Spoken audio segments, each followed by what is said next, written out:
Y bueno, y para empezar con este tema titulado Descansa en la fidelidad de Dios, vamos a orar. Así que quiero que todos me acompañen en esta oración. Querido Padre que estás en el cielo, Señor, te agradezco por la oportunidad que nos has dado de estar al frente, Señor. Te pedimos que tú unjas nuestros labios para hablar a través de ti. Señor, bendice este día en el nombre de Jesús. Amén. Y bueno, descansa en la fidelidad de Dios. Yo soy una persona que siempre me cuestiono mucho las cosas. Y una de las cosas que me he cuestionado es, ¿por qué tú crees que Jesús tuvo una corona con espinas? O sea, no sé, yo creo que los soldados se pudieron haber puesto más creativos y pudieron haber hecho otra corona, no sé, algo que le lastime más a Jesús.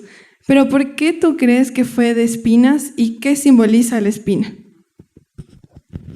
Miren, mis hermanos, es interesante ver cómo la naturaleza, que fue en un principio creada en perfección, ¿no es cierto?, desde el Edén, a partir del pecado comienzan a traer estas características de imperfección, ¿no es cierto?, como pueden ser las espinas, como pueden ser, por ejemplo, el tiempo de vida de muchos animales, cosas que en la naturaleza vamos viendo que poco a poco hay degradación debido a este pecado inicial que la humanidad tuvo. Y justo en este sábado me tocaba a mí poner las flores en mi iglesia y al momento de preparar estos arreglos me pinché varias veces las manos, ¿no? Entonces yo pensaba y meditaba justo en relación a este tema, que cómo puede ser que dentro de la hermosa perfección de la naturaleza pudo el pecado entrar, ¿no?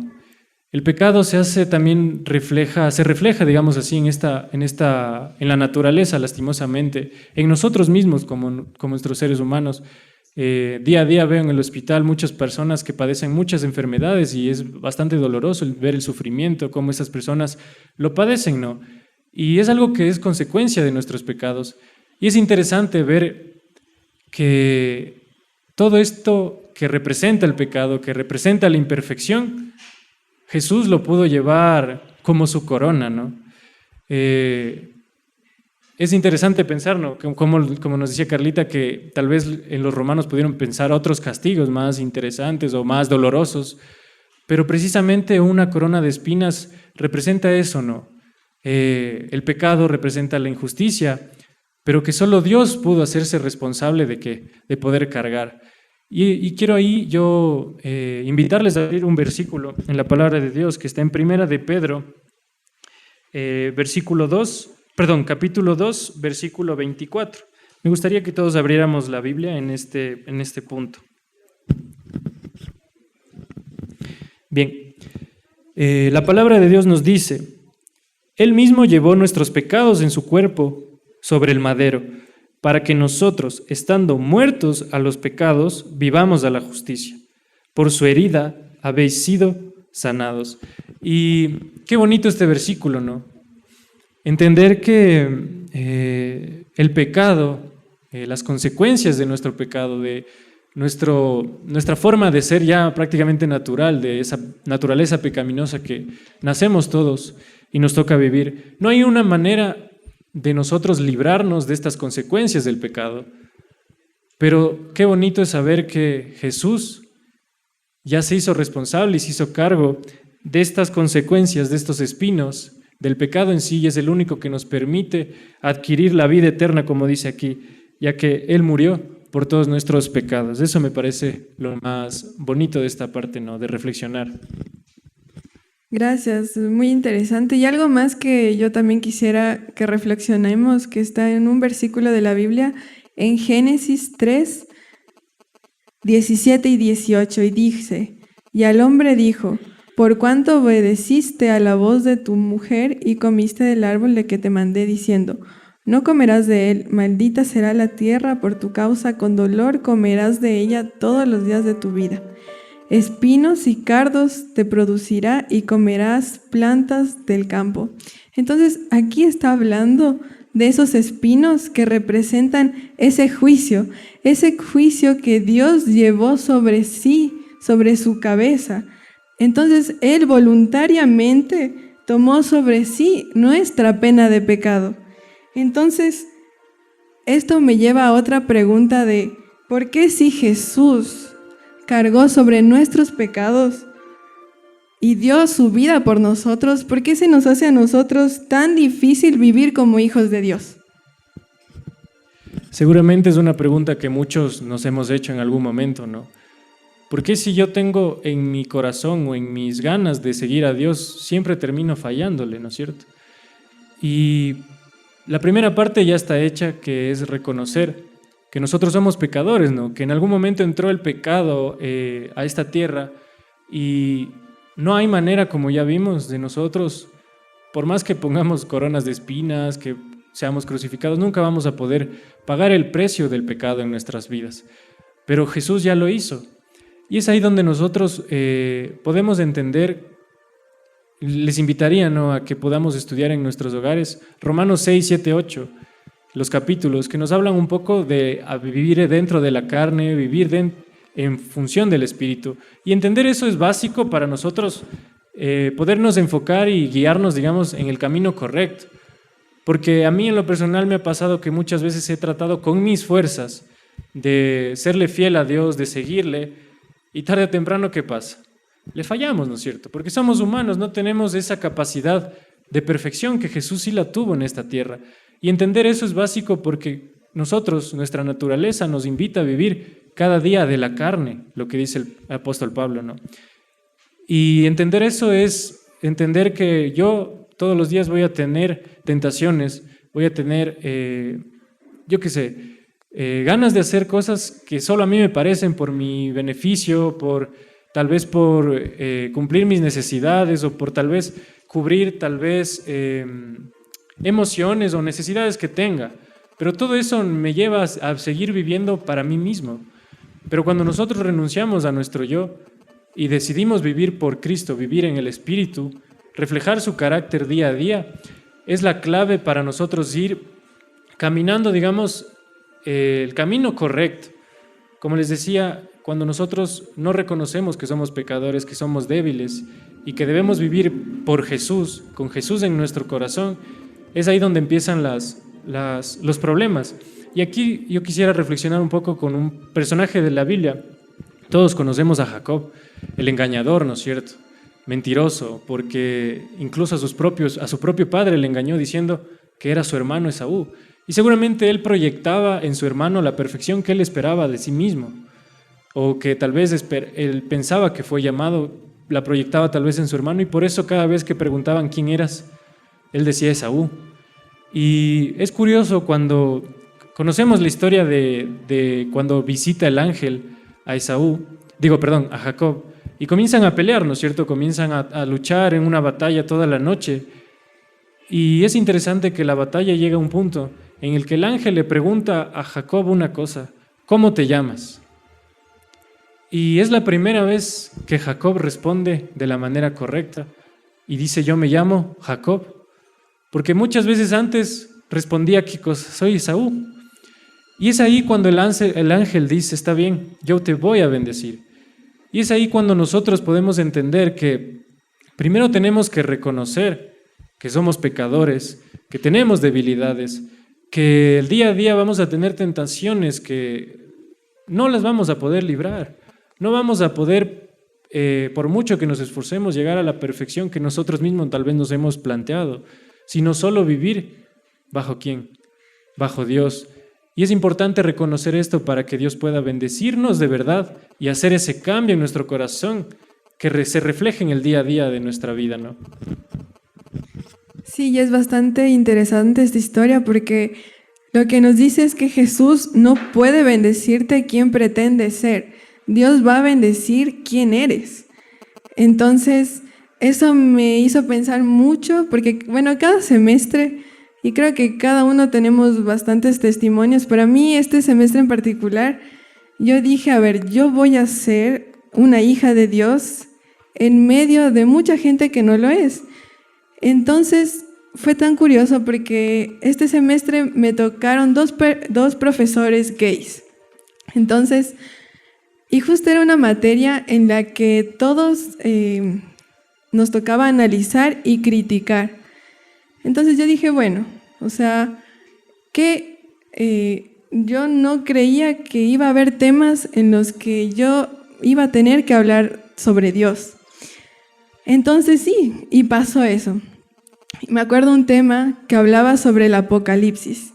Entonces era tan interesante porque yo decía, ¿de qué va a tratar Apocalipsis y arquitectura? O sea, ¿en qué se relacionan? Pero en realidad sí, o sea, hay literatura en la que sí se relaciona. ¿De qué tiene que ver arquitectura y el feminismo? Bueno, entonces, como yo estaba con un maestro que obviamente no tiene ese principio de Dios, él nos estaba enseñando todo lo contrario a Dios. Pero lo bonito del semestre es que yo pude hablar de la Biblia en esos temas. Y lo más bonito es que fue bastante bienvenido. Quizás a veces tenemos nosotros miedo del qué dirá la gente, porque ahorita está de moda todo lo contrario de Dios. Está de moda ahorita.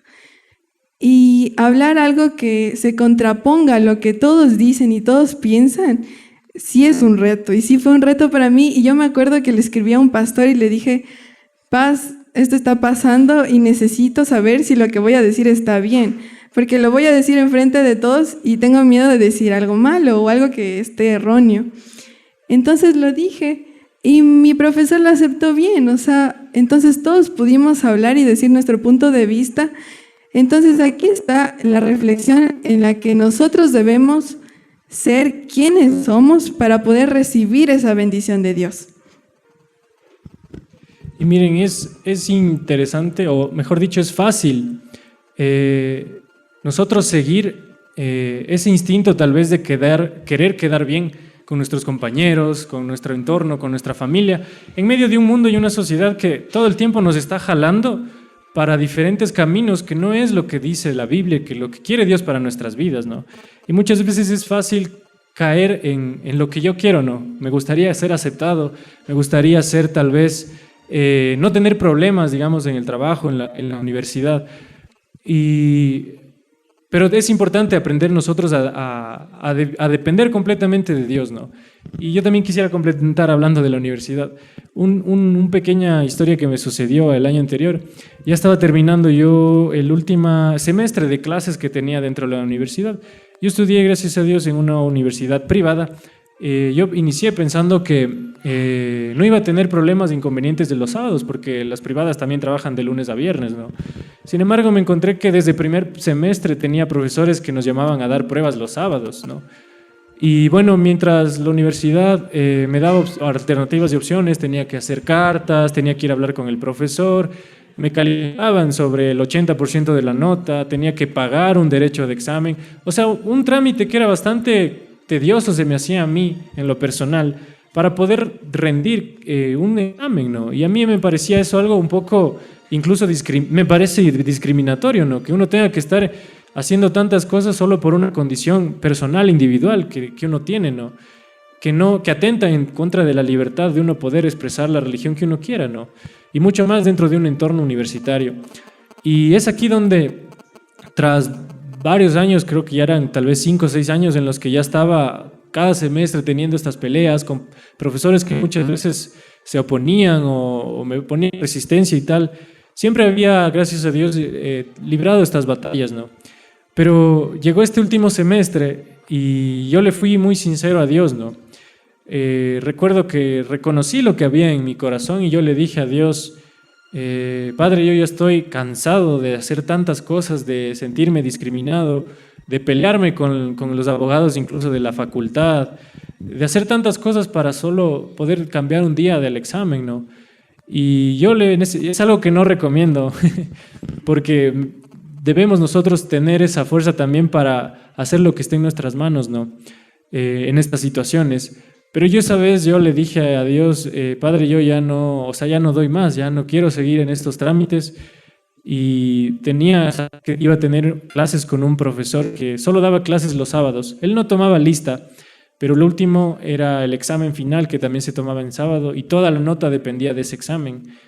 Y yo le oraba a Dios y le pedía y le dije que yo ya estaba cansado, no iba a hacer nada en esta ocasión, pero tampoco iba a dar el examen. Entonces, que sea completamente su voluntad, pero que de mi parte yo no iba a hacer nada.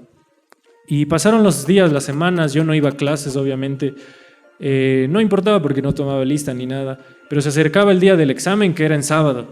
Y me acuerdo que, chuta, yo, la verdad no estaba muy preocupado porque yo dije, queda en manos de Dios y yo no voy a ir a dar el examen, pase lo que pase, si sea que me ponga cero.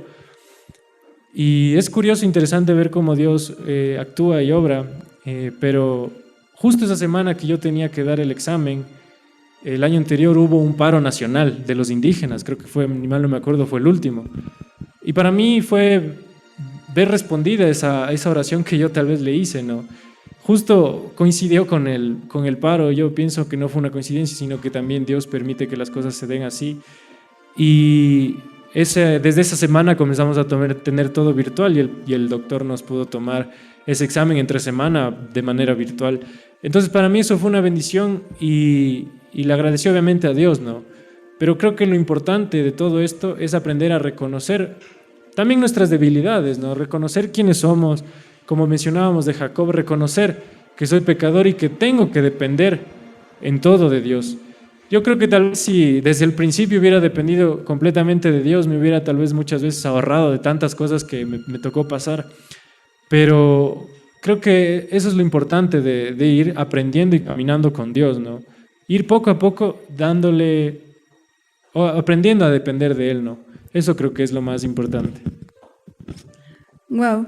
Sí, una vez más podemos ver en cada testimonio en cómo Dios se presenta en nuestras vidas y en lo que hacemos. Y sabes, algo interesante, mientras yo hacía este tema, yo me puse a pensar, a ver, hoy en día hay demasiadas personas que creen en verdades que no confían. ¿Qué quiere decir esto? Vivimos en una generación que cree que Dios es fiel, pero que nunca se ha permitido vivir esto en carne propia. Entonces, yo puedo creer en muchas cosas, en muchas verdades, pero nunca confiar en esas verdades. Entonces, ¿a qué me va a llevar esto? Me va a llevar a tener un conocimiento frío mentalmente y nunca voy a experimentarlo en mi carne. Y yo creo que no hay nada más lindo en este mundo que experimentar la fidelidad de Dios en carne propia. Ajá. Y es ahí también la invitación, como yo les decía, ¿no? Reconocer que estamos viviendo muchas veces en la carne, en lo que nuestro corazón desea, pero Dios nos pide que nos rindamos a Él y podamos vivir en el Espíritu, ¿no? Que hagamos real todas estas promesas y bendiciones que están en la Biblia y que muchas veces hemos leído, ¿no? Pero que no son reales para nosotros en nuestro día a día. Así es. Y bueno, y quiero yo invitarles a todos que abran la Biblia en Mateo 16, 25 y 26, por favor, para que alguien nos ayude leyendo. Gracias. Miren lo que dice ahí. ¿Qué aprovechará el hombre si ganare todo el mundo y perdiere su alma? O sea, creo que esto nos lleva bastante a reflexionar que muchas veces estamos perdiendo nuestra vida eterna por darle todo lo que nosotros somos y tenemos al mundo. Y bueno, y esto me llevaba a otra pregunta, que si Dios nos pide que nosotros descansemos bajo la fidelidad de Él, ¿por qué se nos es tan difícil hoy en día descansar bajo la fidelidad de Dios? Bien, mis hermanos, como yo les decía, ¿no? Esto de vivir en la carne es algo que experimentamos día a día. Y hay muchas cosas que forman parte de esto de vivir en la carne, ¿no?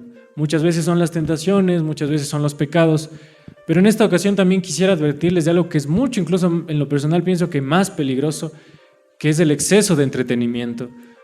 Porque todos sabemos cuando estamos pecando, hay algo que en nosotros nos dice hiciste mal, y depende de nuestro corazón y nuestras ganas de ir a acudir a Dios y pedir perdón, ¿no es cierto? Pero en el fondo sabemos que estamos haciendo mal. Pero esto es algo que no sucede con el entretenimiento y eso es el peligro que tiene esta situación. El exceso de entretenimiento, entre comillas, el entretenimiento no es nada malo, ¿no?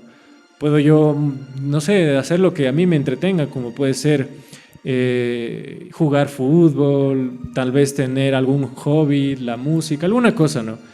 Que me llame a mí la atención, que me entretenga. pero el exceso de este entretenimiento nos quita tiempo. Y es por eso que quisiera yo advertirles en esta mañana de un exceso de entretenimiento que todos día a día experimentamos y que nos han implantado en nosotros casi como un órgano más de nuestro cuerpo, y es el celular. Todos pasamos horas de nuestro día, cada día, en el celular. Tal vez conversando con personas, tal vez viendo videos, tal vez viendo memes o haciendo cualquier cosa. Se han hecho estudios y hemos visto que en promedio una persona gasta de su tiempo, de su vida, cada día, 3 a 4 horas dentro del celular. Y si nosotros hiciéramos una sumatoria de todas estas horas durante los días, podríamos calcular que en promedio en nuestra vida podríamos estar alcanzando entre 10 a 9 años solo en el celular. ¿Pueden imaginarse eso? ¿Qué podríamos hacer en 10 años en nuestra vida? Podríamos cultivar talentos, podríamos cultivar nuestro ministerio, podríamos estudiar más de una carrera, emprender más de un negocio, pero todo ese tiempo se está yendo ¿en qué cosa? En el celular. Y es por esto que el exceso de entretenimiento, aparentemente que no es nada malo, nada nocivo, sí nos aleja de Dios, nos aleja de nuestro propósito, nos aleja de nuestra misión, y vivimos nosotros embobados, adormecidos, anestesiados dentro del entretenimiento, y es algo que es bastante peligroso y que deberíamos tener cuidado, ¿no? Reflexionemos qué estoy haciendo con mi celular, ¿no? ¿Qué estoy haciendo con este tiempo de entretenimiento? ¿Será que estoy viendo contenido de valor que me edifica como persona? ¿Qué tiempo le estoy dedicando? ¿Y qué otras cosas podría hacer en este tiempo, ¿no? Que realmente sea provecho para mi vida y para Dios. Entonces, si Satanás no puede frenarte, lo que él va a hacer es que te va a entretener. Entonces, reflexionemos sobre esto, porque es una realidad que no está oculta en ninguno de nosotros, es una realidad viva.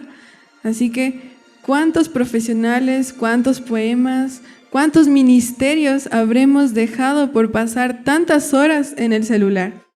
Y bueno, yo quiero compartirles un versículo muy bonito de la Biblia que está en Salmos 94, 17 y 19. Y lo voy a leer para hacerlo más rápido, que dice: si tú no me hubieras ayudado, muy pronto habría perdido la vida. Pero te llamé al sentir que me caía y tú con mucho amor me sostuviste. Queridos hermanos, después de haber hablado sobre el entretenimiento, lo que queremos también transmitir el día de hoy es que Dios tiene un plan de rescate para ti y para mí. Cuando nosotros acudimos a Dios, el miedo y la duda desaparecen totalmente, porque Dios sabe cuidarte y Dios sabe lo que necesitas. Dios sabe y está preocupado por ti. Dios es especialista en los corazones quebrantados. Así que por eso Dios acude siempre con su inmenso amor para sostenernos y para salvarnos. Y no sé, Obed, si tú has escuchado este himno. Bueno, yo creo que sí, pero no sé si tú conoces la historia de este himno. Se titula He decidido seguir a Cristo. Yo creo que todos siempre escuchamos los himnos y solo lo cantamos, o a veces ni lo cantamos por conversar con los hermanos que están al lado. Pero realmente cada himno tiene su historia, y este himno tiene una historia bastante interesante. Así que para que cuando nosotros volvamos a cantar esta canción, la cantemos pensando en la historia que hubo detrás. Y bueno, cuenta de un hombre que era de la India. Y este hombre se hizo cristiano. Así que el jefe hindú le dijo: vuelve a la tribu o te vamos a hacer daño a ti y a tu familia. Y él no hizo caso. El siguiente mes, el jefe hindú le volvió a decir: vuelve al hinduismo o vamos a matar a ti y a tu familia. Y él no hizo caso. Y un mes después dice que llegaron unos fanáticos hindús y le quemaron vivo a él y a su familia. Entonces, miren, queridos hermanos, él escribió este versículo: he decidido seguir a Cristo en medio de la tormenta, en medio de haber sido sometido a esto que le estaban diciendo estos fanáticos. Entonces, ¿qué nos dice esto? Que nosotros tenemos un rescate y que Dios acude con su inmenso amor hacia nosotros. Miren, es muy bonita la historia de este himno, pero yo quisiera invitarte a ti a reflexionar y pensar y poner en tu corazón, ¿en qué punto tú vas a decidir ya dejar y depender completamente de Dios, ¿no? ¿Hasta qué punto debemos nosotros aferrarnos para decir como aquel jefe hindú, no vuelvo atrás, ¿no es cierto? Saber que solo Dios es el único, que la fuente del amor que puede resolver todos nuestros problemas, que nos puede ayudar en cualquier situación y que solo dependiendo de Él podemos vivir tranquilos realmente, ¿no? Una vez escuché que el cielo puede vivirse aquí en la tierra si nosotros aprendiéramos a depender completamente de Dios. Tenemos en la Biblia muchos personajes que nos dan ejemplo de esto, como lo puede ser Job, ¿no es cierto? Como lo pueden ser muchos otros que aprendieron a vivir completamente dependencia de Dios. Y es un ejemplo grande para nosotros. Hemos visto y hemos hablado, y creo que queda claro en este punto de este tema, que la fidelidad de Dios completamente depende en la capacidad que nosotros tengamos de cortar todas esas raíces que nos atan al yo, que nos atan a nuestra carne, y que podamos aprender a vivir ¿en qué cosa? En el Espíritu. Que Cristo viva en nosotros y ya no sea nosotros, ¿no es cierto? Entonces, eso es algo bastante importante que debemos tener en cuenta, ¿no? Amén. Y bueno, y para ir terminando, si tú has decidido seguir a Cristo y no sabes cómo empezar o no sabes cómo seguir a Cristo, pues aquí yo te hago esta pregunta: ¿qué consejos bíblicos tú darías a alguien que quiere seguir a Cristo y quiere empezar a vivir bajo la fidelidad de Dios? Bien, cuando yo en algún momento también me propuse seguir a Dios, no sabía cómo empezar, cómo hacerlo, ¿no? Pero quiero dejarles con una reflexión, porque en este punto hay muchos consejos que podemos seguir, pero quiero hacerles reflexionar en una parte de la Biblia y quiero que abran todos en Mateo 7, vamos a leer del versículo 7 al versículo 11. Así que, a ver, Mateo 7, capítulo 7, versículo del 7 al 11 vamos a leer, y dice lo siguiente: Pedid y se os dará, buscad y hallaréis, llamad y se os abrirá, porque todo aquel que pide recibe, y el que busca halla, y aquel que llama se le abrirá. ¿Qué hombre hay de vosotros que si su hijo le pide pan le dará una piedra, o si pide un pescado le dará una serpiente? Pues si vosotros, siendo malos, sabéis dar buenas cosas a vuestros hijos, ¿cuánto más vuestro Padre que está en los cielos dará buenas cosas a los que le piden? Y creo que esto es algo clave que me sirvió también en algún momento de mi vida, entender que tal vez no sepamos cómo seguir a Dios, cómo tener una relación con Él, pero si nosotros ponemos en nuestro corazón y le pedimos a Él: Padre, quiero seguirte, pero no sé cómo, tú dame las maneras, dame las formas para yo poder acercarme más a ti, Dios va a ir dando en su camino, en esta relación personal, va a ir construyendo con ustedes este caminar.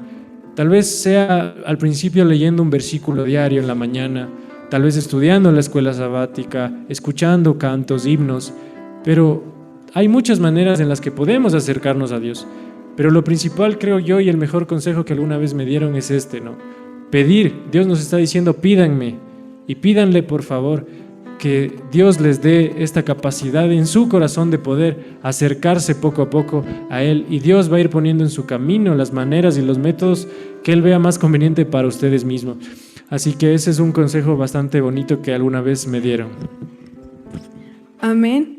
Y sabes, yo estoy bastante convencida que estamos viviendo los últimos minutos que tenemos sobre esta tierra. Cristo viene pronto, pero saben, Cristo no quiere a gente que se hace llamar cristiana o adventista, o que se identifica con una iglesia.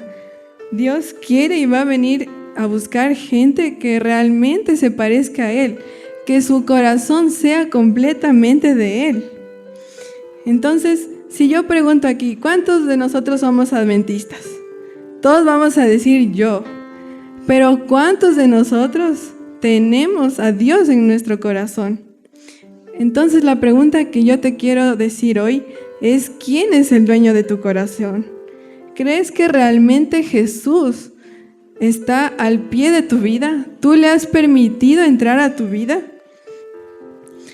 ¿En qué número estás tú? ¿Estás en el número de los miles, de los que solo vienen a la iglesia? ¿O estás dentro de los pocos, de los que quieren seguir a Jesús? ¿En qué número estás tú? Y por eso, esta mañana Dios quiere invitarte a que tú le abras tu corazón y que le dejes pasar a Él en tu vida. Dios quiere que le entregues tu trabajo, que le entregues a tus hijos, le entregas a tu matrimonio, entrégale a Dios todos tus problemas. Y de esta manera nosotros vamos a poder vivir bajo la fidelidad de Dios desde nuestra carne, no desde algo superficial. Así que eso, queridos hermanos, entrégale a Dios hoy tu vida, que los días están siendo contados, el tiempo cada vez está siendo más corto y no podemos botar toda la basura por contentar al mundo. Amén. Amén, mis hermanos. Creo que este ha sido un tema bastante importante, bastante bonito, que yo creo que es fundamental y es lo principal que uno debe encontrar o entender antes de también incluso decidir bautizarse. Entender que tenemos que renunciar a nosotros mismos y aprender a vivir en completa dependencia total, en todo sentido, de Dios. Como Dios dijo, ¿no? Quien quiera venir en pos de mí, niéguese a sí mismo. Así que yo les voy a invitar en esta mañana a inclinar nuestro rostro ahí donde estemos para hacer una oración y consagrar también nuestras vidas para Dios. Querido y amante Padre, Señor, te agradecemos por estas verdades, este tema maravilloso que tú nos has dado, Señor. Que quede y resuene siempre en nuestro corazón y en nuestra mente, Señor, el poder negarnos a vivir bajo lo que nosotros queremos, vivir bajo nuestros objetivos, vivir bajo nuestras metas, Señor. Entender que no hay nada, por más grande, Señor, por más fuerzas que pongamos, que pueda reemplazar, Señor, el sacrificio que tú hiciste en la cruz por nosotros, Señor. Que entender que solo es eso lo único que nos permite ser salvos y que cada día nosotros decidamos negarnos a nosotros mismos para poder vivir bajo el Espíritu que solo tú nos puedes dar, Señor. Que podamos ir construyendo esta relación poco a poco contigo, Señor. Tú sabes individualmente cómo es nuestra forma de ser, qué maneras son únicas y distintas para poder nosotros construir una relación contigo, Señor. Pero queremos diariamente consagrar nuestras vidas y poder en algún momento reflejar completamente tu carácter, Padre. Esto te pedimos y consagramos nuestras vidas en esta mañana como jóvenes, como adultos, como hijos tuyos. Ponemos esto en nuestro corazón y te damos gracias, Señor, por permitirnos estar en esta mañana compartiendo esta verdad sobre ti. Esto te pedimos y te agradecemos en este día, en el nombre del Señor Jesús. Amén.